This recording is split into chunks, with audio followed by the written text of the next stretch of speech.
Kita beralih ke gaduh rencana kenaikan pajak di Pati, Jawa Tengah yang mencapai 250%. Saudara, para santri di Pati berjanji bergabung dalam demo kenaikan pajak bumi dan bangunan perdesaan dan perkotaan.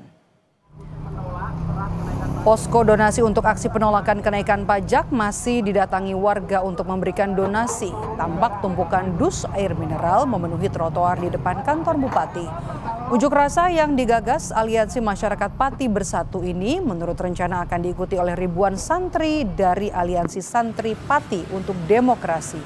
Bukan hanya itu, mereka juga menolak kebijakan Bupati yang memberlakukan sekolah berjalan selama 5 hari. Oke.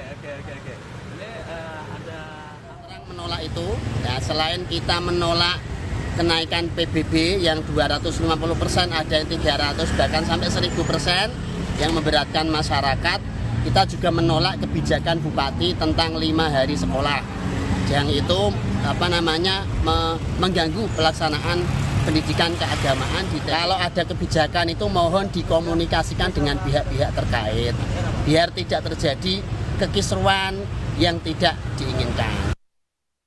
Gubernur Jawa Tengah Ahmad Lutfi buka suara soal kenaikan pajak yang diterapkan Bupati Pati sebesar 250% untuk pajak bumi dan bangunan. Gubernur Jateng meminta Bupati Pati mengkaji ulang kebijakan ini dan membuka komunikasi dengan masyarakat. Ahmad Lutfi bilang pajak tidak boleh membebani rakyat.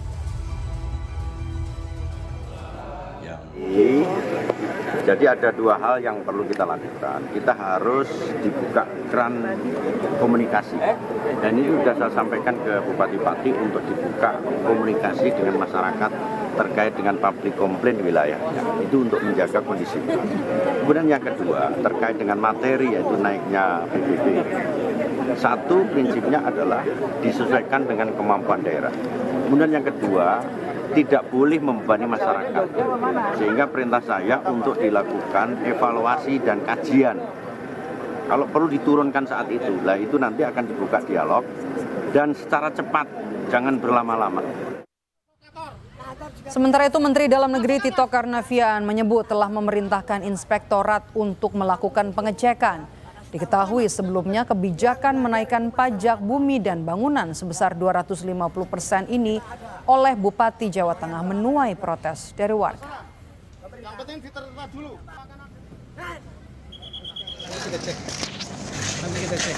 Saya sudah perintahkan Dirjen untuk cek dasarnya apa. Tapi kan biasanya Pak, perda itu harus konsultasi ke Kemendagri, itu udah konsultasi belum? Saya akan cek lagi. Saya baru juga tahu dari media, makanya saya akan cek. Ya, terima kasih. Bupati Pati Sudewo akhirnya meminta maaf atas kegaduhan akibat kenaikan PBB P2 hingga 250%. Usai acara doa bersama di pendopo Kabupaten, Sudewo juga menyebut akan meninjau ulang kenaikan PBB P2 jika masyarakat merasa keberatan. Meski demikian, hingga kini masih banyak warga yang datang ke posko donasi untuk menyumbangkan air mineral untuk aksi 13 Agustus nanti. Minta maaf yang sebesar-besarnya atas pernyataan saya. 5.000 silahkan, 50.000 masa silahkan. Saya tidak menantang rakyat. Sama sekali tidak ada maksud untuk menantang rakyat. Mosok rakyatku tak tantang. Soal kenaikan sebesar 250% itu tidak semuanya. Itu hanya maksimal 250% itu maksudnya. Jadi yang di bawah 100%, di bawah 50% jauh lebih banyak. Namun demikian kalau ada yang menuntut supaya yang sampai 250% itu diturunkan, akan saya tinjau ulang.